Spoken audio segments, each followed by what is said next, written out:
বিএনপির ভারপ্রাপ্ত চেয়ারম্যান জনাব তারেক রহমান, আপনাকে আমাদের অনুষ্ঠানে স্বাগত জানাই। আপনি আমাদের শুভেচ্ছা এবং কৃতজ্ঞতা জানবেন। ডক্টর মোহাম্মদ ইউনূস, আপনাকে আমাদের অনুষ্ঠানে স্বাগত জানাই। আসলে রাষ্ট্রের সর্বোচ্চ ক্ষমতায় বা রাজনীতির জায়গায়, দেশ পরিচালনায়, সেগুলিতে আপনি আসলে আসতে চেয়েছিলেন কিনা, চান কিনা, বা ওই জায়গা থেকে?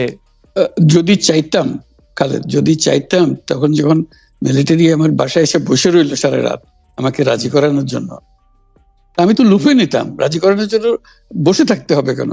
আমি যদি ক্ষমতায় চাইতাম, বলে আর চলেন চলেন, কি করতে, কি কোন জামাটা পড়তে হবে দেখিয়ে দেন, এখনই যাচ্ছি। আমি তো সেটা করিনি। তাদের সঙ্গে তর্ক করেছি, সারা রাত ধরে তর্ক করেছে যে না ভাই, আমাকে দিয়েন না, আমি এই কাজের উপযুক্ত না, আপনারা অন্য লক্ষ্য যান। তারা আমার উপরে মন ঠিক করে ফেলেছে আমাকে নিতে হবে। আমি বারে বারে বলতেছি তাদেরকে, তারা নিরাশ হয়ে ফিরে গেল, বললো যে সকালবেলায় আবার আসবো, সকালবেলায় আসলে তখন আপনি আমাদেরকে বলেন যে রাজি আছেন। আমি বললাম না, সকালবেলা আসলে একই কথা পাবেন, কারণ আমি তো এটা এমন কিছু না যে মনের মধ্যে সন্দেহ রেখে, দ্বন্দ্ব রেখে আপনাদেরকে বলছি, অত্যন্ত পরিষ্কার ভাবে আপনাদের কাছে বলছি। ঠিক আছে, তা না হলে তো আমি সঙ্গে সঙ্গে রাজি হয়ে যেতাম। কে ছাড়ে যে আপনাকে দেশের পুরো সরকারের প্রধান হবার জন্য আহ্বান জানাচ্ছে?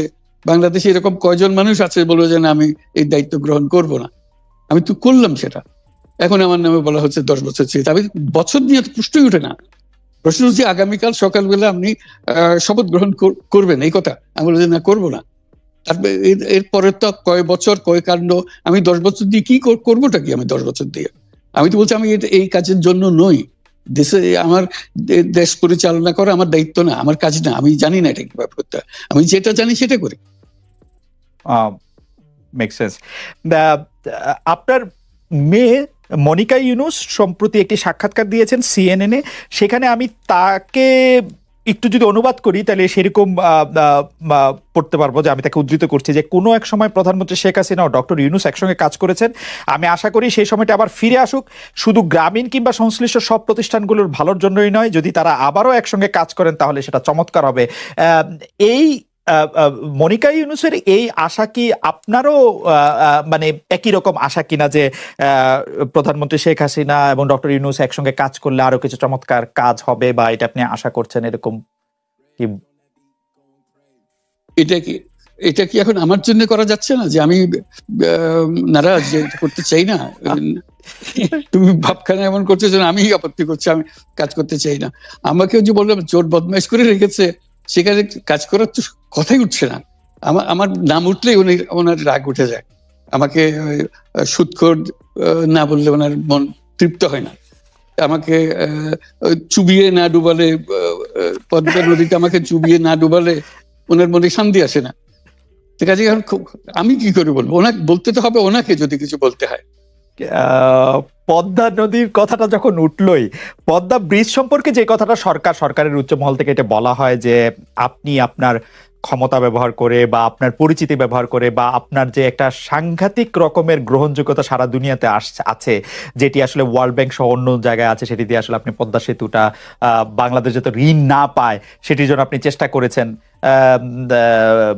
এই ব্যাপারটা নিয়ে কি আপনি একটু কিছু বলবেন, যে এটা আপনার বিরুদ্ধে একটা অভিযোগ? কি বলবো, এটা বলো। এটা হাস্যকর একটা কথা, মুখ থেকে বলে ফেললো চোর ডাকাতের মতো। এটাও আরেকটা বলে ফেললো, এটাই সত্য হয়ে গেল। আমরা যে বারে বারে বিবৃতি দিলাম, তখন এটা প্রশ্নই উঠে না। আমরা বাংলাদেশের নাগরিক হিসেবে আমরা গৌরবান্বিত যে এই পদ্মা সেতুর উপরে আমরা একটা সেতু বানাতে পারবো, এটার জন্য আমরা সবাই চাই। কাজে এটা তো বিরোধিতা করার তো প্রশ্নই উঠে না। কেন বিরোধিতা করবো? দেশে যে একটা বড় রকমের ঘটনা ঘটতে যাচ্ছে, সেটা তো আমরা সবাই সমর্থন করেছি। বলেই চললেন। এখন একজনে বলতে থাকলে তো আমার করার কিছু তো নাই। উনি এত শক্তিধর যে এখানে আমার কথা তো কিছুই থাকে না। ওনার সব সরকারের যাবতীয় প্রচার যন্ত্র ওনার হাতে। আমার তো আমার গলার যত তীক্ষ্ণ। আপনি তো কথা বলেন না, বললে তো নিশ্চয়ই আপনার সাথে না। একটি প্রশ্ন আসছে যে পদ্মা সেতুর যখন উদ্বোধন করা হবে তখন কি আপনাকে নিমন্ত্রণ জানানো হয়েছিল? মানে রাষ্ট্রের পক্ষ থেকে এরকম বলা হয়েছিল যে আপনাকেও নিমন্ত্রণ জানানো হবে, বা আপনি মনে আছে কিনা? মনে পড়ে না, এরকম করছে। আচ্ছা, গ্রামীণ ব্যাংকের আপনি যখন মানে গ্রামীণ টেলিকমটা আপনি প্রতিষ্ঠা করেন, সেই সময়ে গ্রামীণ টেলিকমের সাথে গ্রামীণ ব্যাংকের সম্পর্কের যে বিধিমালা, সেই বিধি কি আপনি যখন চলে এসেছেন গ্রামীণ ব্যাংক থেকে সেটি পরিবর্তন করা হয়েছিল? তো সেই পরিবর্তনটি মানে পরিবর্তনটির জায়গাটা যদি আমাদের একটু পরিষ্কার করতেন। পরিবর্তন ছিল যে আগে এটা নমিনেট করতে পারতো গ্রামীণ ব্যাংক, চেয়ারম্যান পদের জন্য একজন লোক নমিনেট করতে পারতো। আমরা যেহেতু গ্রামীণ ব্যাংক থেকে আমাদেরকে সরিয়ে দেওয়া হয়েছে, তখন আমরা মনে করলাম যে এটা রাখার আর দরকার নাই, গ্রামীণ টেলিকম থেকে সেই পদটা আমরা পরিষ্কার করে দিয়েছি, যখন এটা আর দরকার নাই। এইটুকুই পরিবর্তন হয়েছে। এটা ন্যায়সঙ্গত ভাবে পরিবর্তন করার ধারা অনুযায়ী যা যা করতে হয় সেটা করা হয়েছে। এতে তার ইচ্ছা বা তার কর্তব্য, তার করণীয় যে অবজেক্টিভস আছে, কোথাও পরিবর্তন হয় নাই।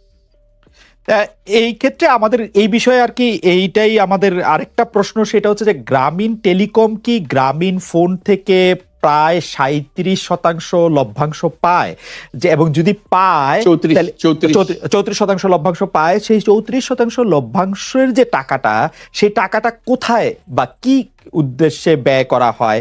সেই সামাজিক ব্যবসায় যেটি আসলে আপনার প্যাটেন্ট করা সোশ্যাল বিজনেস, সেটির কাঠামোটা আসলে কি বা সেটি কিভাবে আপনি করেন?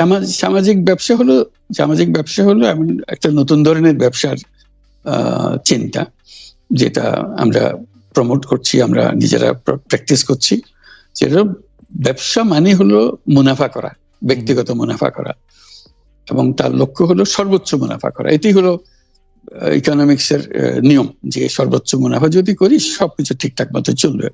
আমরা বললাম যে এটা ভুল জিনিস, যে সর্বোচ্চ মুনাফার মধ্যে দিয়ে মানুষকে এক রকমের নেশাগ্রস্ত করেছে। এই মুনাফার নেশার মধ্যে তাকে ঢুকিয়ে দেওয়া হয়েছে।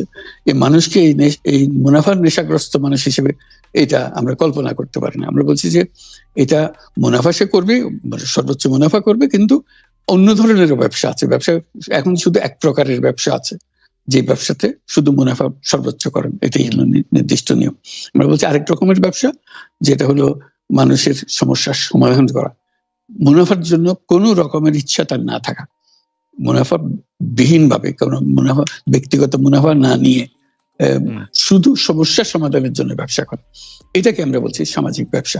আপনি যদি ওই জায়গা থেকে শুরু করেন যে আসলে প্রথম এই যে হামলা, কারো উপরে একদম বিচার করে ফেলা, চল দেখা আসি, এইটার মধ্যে এটা শেষ করে দেই, এগুলো আপনারা শুরু করছিলেন আসলে, বা আপনাদের কাছাকাছি জায়গা থেকে শুরু হয়েছিল, আপনাদের সমর্থন ছিল। এখন কি এটা একটু আয়ত্তের বাইরে চলে গেছে কিনা? মানে সারা বিশ্বের কাছে যখন একটা বিনিয়োগ বোর্ডের একটা মিটিং হচ্ছে, তখন আমরা এটা কি প্রমাণ করলাম? ইসরায়েলের বিরুদ্ধে আমাদের প্রতিবাদ জানাইতে গিয়ে জুতার দোকানের জুতা লুট করে নিয়ে আসা।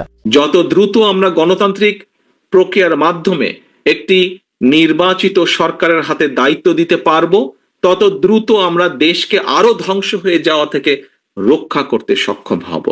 যারা সংস্কার করছেন, প্রতিনিয়ত সংস্কারের কথা বলছেন, সেই সময় এই মানুষগুলোর মুখে সেই স্বৈরাচারের বিরুদ্ধে সাহস করে দাঁড়িয়ে কোনো সংস্কারের কথা আমরা বলতে শুনিনি। তখন কিন্তু শুধু বিএনপি বলেছিল, বিএনপির নেতাকর্মীরাই বলেছিল সংস্কারের কথা। 31 দফা নামক আমরা 31টি দফা দেশের মানুষের সামনে উপস্থাপন করেছি। আমরা মনে করি, বিএনপি বাংলাদেশ জাতীয়তাবাদী দল মনে করে যে এই 31টা বিষয় আমাদেরকে অ্যাড্রেস করা উচিত। অর্থাৎ আগামী দিনে যদি আমরা ইনশাল্লাহ আল্লাহর রহমতে দেশের মানুষের সমর্থনে সরকার গঠন করতে সক্ষম হই, তাহলে আমরা এই 31টি বিষয়ের প্রতি মনোযোগ দিব। এবং আমরা বিশ্বাস করি এই 31টি বিষয় যদি আমরা কাজ শুরু করতে পারি, তাহলে দেশের মানুষের অবস্থা এবং দেশের অবস্থা কিছুটা হলেও আমরা ভালো করতে পারবো, বেটার করতে পারবো। এখন এই 31 দফার ভেতরে কি আছে আপনারা মোটামুটি জেনেছেন। এখন এই 31 দফা আমরা কেন দিলাম? দেখুন, বিএনপি একটি রাজনৈতিক দল। এই দলটি রাজনীতি করে বাংলাদেশের জন্য। এই দলটির রাজনীতির লক্ষ্য উদ্দেশ্য হচ্ছে বাংলাদেশের মানুষের জন্য কিছু করা। আপনাদের নিশ্চয়ই খেয়াল আছে, শহীদ রাষ্ট্রপতি জিয়াউর রহমান যখন দেশের দায়িত্বভার গ্রহণ করেন, তারপরে কতগুলো পরিবর্তন এসেছিল। তার মধ্যে একটি দুইটি পরিবর্তন যদি আমরা আলোচনা করি, প্রথম পরিবর্তনই হচ্ছে দেশের আইন শৃঙ্খলার উন্নয়ন। দ্বিতীয় আরেকটি বড় পরিবর্তন হচ্ছে যে ৭৪ সালে যেই দুর্ভিক্ষে লক্ষ লক্ষ মানুষ না খেতে পেয়ে মারা গিয়েছিল, শহীদ জিয়ার সময় খাল খননের মাধ্যমে খাদ্য উৎপাদন বৃদ্ধি করা হয়েছিল, যাতে করে খাদ্যের অভাবে মানুষ মারা না যায়। এর পরবর্তীতে আরো ইতিহাস গড়িয়েছে, সময় গড়িয়েছে, গণতন্ত্রের চর্চা হয়েছে, বাধাগ্রস্ত হয়েছে, স্বৈরাচার জোর করে ক্ষমতা দখল করেছে, আন্দোলন হয়েছে, আন্দোলনে জনগণের বিজয় হয়েছে। সেই বিজয়ে জনগণ আবার ৯১ সালে বিএনপিকে দায়িত্ব দিয়েছে। বিএনপিকে দায়িত্ব দেওয়ার পরে দেশনেত্রী খালেদা জিয়া দায়িত্বভার গ্রহণ করেছে। তখনও আমরা দেখেছি কিছু পরিবর্তন হয়েছে। কি পরিবর্তন? এগোনোর চেষ্টা করেছে দেশ সামনে। আমরা দেখেছি নারীদের শিক্ষার ব্যাপারে একটি যুগান্তকারী পদক্ষেপ গ্রহণ করা হয়েছে। আমরা দেখেছি যে কিভাবে শিল্প কারখানার প্রসার লাভ করেছিল বেকারদের কর্মসংস্থানের জন্য। আমাদের লক্ষ্য যেহেতু, অর্থাৎ বাংলাদেশ জাতীয়তাবাদী দল বিএনপির লক্ষ্য এবং উদ্দেশ্য হচ্ছে দেশ এবং দেশের মানুষ, কাজেই যখন বিগত ১৫ বছর বাংলাদেশের মানুষ স্বৈরাচারের বিরুদ্ধে লড়াই করছিল, তাদের রাজনৈতিক অধিকার প্রতিষ্ঠার জন্য, তাদের ভোটের অধিকার প্রতিষ্ঠার জন্য, তাদের বাক স্বাধীনতার জন্য, সর্বোপরি জনগণের অর্থনৈতিক মুক্তির জন্য যখন সংগ্রাম করছিল, সেই সময় সকল বিষয় বিবেচনায় রেখে বাংলাদেশ জাতীয়তাবাদী দল আমরা প্রথমে ২৭ দফা ঘোষণা করেছিলাম। তার পরবর্তীতে বিভিন্ন রাজনৈতিক দল যাদেরকে সাথে নিয়ে যারা বিএনপির সাথে অথবা বিএনপি যাদেরকে সাথে নিয়ে স্বৈরাচার বিরোধী আন্দোলনে নেতৃত্ব দিচ্ছিল, স্বৈরাচার বিরোধী আন্দোলনে মাঠে ছিল, তাদেরকে সাথে নিয়ে আমরা ৩১ দফা পরবর্তীতে ঘোষণা করি। এবং এই ৩১ দফা সংস্কার কর্মসূচি বলেন বা দেশ উন্নয়ন কর্মসূচি বলেন, যেভাবেই আমরা বলি না কেন, এটি আমরা এমন এক সময় দিয়েছিলাম, এমন এক সময় জাতির সামনে আমরা উপস্থাপন করেছিলাম আজ থেকে ২-২.৫ বছর আগে, যখন বর্তমানে অনেক মানুষকে আমরা দেখছি যারা সংস্কার করছেন, প্রতিনিয়ত সংস্কারের কথা বলছেন। সেই সময় এই মানুষগুলোর মুখে সেই স্বৈরাচারের বিরুদ্ধে সাহস করে দাঁড়িয়ে কোনো সংস্কারের কথা আমরা বলতে শুনিনি। তখন কিন্তু শুধু বিএনপি বলেছিল, বিএনপির নেতাকর্মীরাই বলেছিল সংস্কারের কথা। তবে আজকে যারা সংস্কারের কথা বলছেন, আমরা তাদেরকে আন্তরিকভাবে ধন্যবাদ জানাই। তখন হয়তো বলেননি, কিন্তু এখন বলছেন, তাদেরকে আমরা আন্তরিকভাবে ধন্যবাদ জানাই। কারণ আমরা যেই কাজটি ২ বছর আগে থেকে শুরু করেছিলাম, যখন আমরা জানতাম যে এই স্বৈরাচারের পতন হবে, হয়তো আমরা অগাস্টের ৫ তারিখটি জানতাম না, কিন্তু আমাদের দৃঢ় বিশ্বাস ছিল যে স্বৈরাচারের পতন আর বেশি দূরে নয়। আমরা দেশের মানুষের সামনে উপস্থাপন করেছিলাম এই ৩১ দফা। সেই মানুষগুলো যারা আজ সংস্কার প্রস্তাবকে সমর্থন দিচ্ছে, আপনারা নিশ্চয়ই খেয়াল করেছেন, আমরা ২ বছর আগে বলেছি যে একজন ব্যক্তি ২ বারের বেশি প্রধানমন্ত্রী হতে পারবে না। ২ বছর পরে আজকের যে এই অন্তর্বর্তীকালীন সরকার, তারা যাদেরকে বিভিন্ন কমিশনের দায়িত্ব দিয়েছে, সেই কমিশন আজকে ২-২.৫ বছর পরে একই কথা বলছে। বাংলাদেশ জাতীয়তাবাদী দল ২ থেকে ২.৫ বছর আগে বলেছিল যে একজন ব্যক্তি পরপর ২ বারের বেশি প্রধানমন্ত্রী হতে পারবে না। আজকে ২ থেকে ২.৫ বছর পরে বর্তমান সরকারের কমিশনের ব্যক্তিবর্গ ওনারা বলছেন যে একজন ব্যক্তি ২ বারের বেশি প্রধানমন্ত্রী হতে পারবে না। আমরা উচ্চ কক্ষের কথা বলেছি ২-২.৫ বছর আগে। আজকে ২-২.৫ বছর পরে বর্তমান সরকারের কমিশন, সংস্কার কমিশন একই কথা বলছেন। এরকম আমরা আরো অনেকগুলো কথা বলেছি কম বেশি, যেগুলো ২.৫ বছর পরে ওনারা বলছেন। হতে পারে আমাদের সাথে ওনাদের 100% মতামতের মিল নেই, হয়তো 80% মতামতের মিল আছে। তার অর্থ কি? তার অর্থ দাঁড়াচ্ছে যেগুলো যেগুলো বিষয়, রাজনীতির মূল বিষয়, দেশের নীতি নৈতিকতার মূল বিষয়, রাজনীতির নীতি নৈতিকতার মূল বিষয়, সেগুলো কিন্তু বিএনপি অনেক আগেই বলেছে। এখন এটিতে গেল রাজনীতির বিষয়। রাজনীতির গুণগত পরিবর্তন আমরা আনতে চাই, বাংলাদেশ জাতীয়তাবাদী দল আনতে চায়। শুধু দল না, দলের ভিতরে যেরকম আমরা পর্যায়ক্রমিকভাবে চেষ্টা করছি, একই সাথে আমাদের যদি সুযোগ হয় ইনশাআল্লাহ রাষ্ট্র পরিচালনা, তাহলে আমরা সার্বিকভাবে সেটি আনতে চাই। এবং সেই জন্য আমরা দল মত নির্বিশেষে সমাজের প্রত্যেকটি মানুষের সহযোগিতা আমরা চাই। একই সাথে শুধু রাজনীতির গুণগত পরিবর্তন আনলেই তো সবকিছু হয়ে যাবে না, সবকিছুকে হয়ে যাবে না, তারপরেও আসল কতগুলো বিষয় বাকি থাকে। কি সেই বিষয়? প্রথমেই যদি বলতে হয়, এই যে দ্রব্যমূল্যের লাগামহীন গতি, যেটি প্রত্যেকটা সমাজের কম বেশি প্রত্যেকটি মানুষকে কষ্ট দেয়, এই লাগামহীন গতির লাগাম টেনে ধরতে হবে। এবং এই লাগাম যদি টেনে ধরতে হয় তাহলে পদক্ষেপ গ্রহণ করতে হবে। এটি গেল একটি। বাংলাদেশে বহু মানুষ আছে, বহু যুবক আছে, বহু নারী আছে যারা বেকার বিভিন্ন কারণে কর্মসংস্থানের ব্যবস্থা তাদের হচ্ছে না।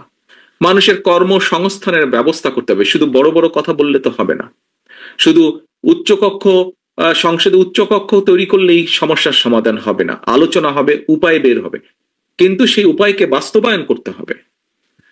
শুধু একজন ব্যক্তি দুইবারের বেশি প্রধানমন্ত্রী হবে না এই কথা তো বললে হবে না। হলো না প্রধানমন্ত্রী, তাতে পাবলিকের কি যায় আসে? পাবলিককে, মানুষের জন্য কর্মসংস্থানের ব্যবস্থা করতে হবে, আয় রুজির ব্যবস্থা করতে হবে। মানুষের দ্রব্যমূল্যের লাগাম, যে ঊর্ধ্বহীন লাগাম দ্রব্যমূল্যের, এটির গতি টেনে ধরতে হবে। কৃষকের ফসলের উৎপাদন বাড়াতে হবে। আবার একই সাথে কৃষক যাতে পণ্যের ন্যায্য মূল্য পায় সেটিও নিশ্চিত করতে হবে।